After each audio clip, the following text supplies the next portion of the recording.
दिनै गिबि सेसन रायजो बेंनायनि जोबनांबाय दिनै बुंनो थाङोबा बे 5 बोसोरनि जोबथा सेसन बाजेट सेसन बेवहाय माखासे एडिशनेल बाजेटबो दिखांनाय जादों आरो आथिखालाव आसाम सरकारा मा मावनो हाखो एनडिए सरकार हिसाबै बेनि गासै डिटेल्सखौ दिनै राज्यपालनि बाजेट स्पेसनि गेजेरजों बेवहाय प्लेस खालामनाय जादों नाथाय मा लिरनाय दं जोंबो डिटेल्स फरायजोबनो मोनाखै थ' मिजिं थिदों बे 5 बोसोराव रायजोनि जे आखा-आकांक्षा बे 100% नङाबाबो नाथाय बेवहाय जेखिनि रायजोफ्रा सानदोंमोन बे माखासे फुलफिल जादों होननानै आं सानो आरो मिजिं थिदों फैबाय थानाय समफ्राव बेबायदिनो जोंनि जे गोनांथिफोर दङ बेखौ निश्चय फैबाय थानाय जे गभर्नमेन्ट जागोन बे फुलफिल खालामनो हागोन। दिनै माखासे बेखेवनाय हाबाफारि दङ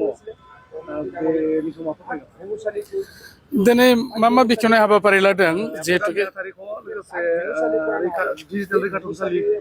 जिखिजाया जिखिनि बेवहाय इनफ्रास्ट्राक्चारखौ लुफुंनाय जाबाय माखासेखौ बेखेवनाय जागोन डिटेल्स दाबो जोंनो रिपर्टखौ होनाय जायाखै थेवब्लाबो जिखिनि बेखेवनाय जागोन बे मोजाङानो जागोन खारन जिखिनि बेवहाय लुफुंनाय जादों गासिबो बेवहाय माने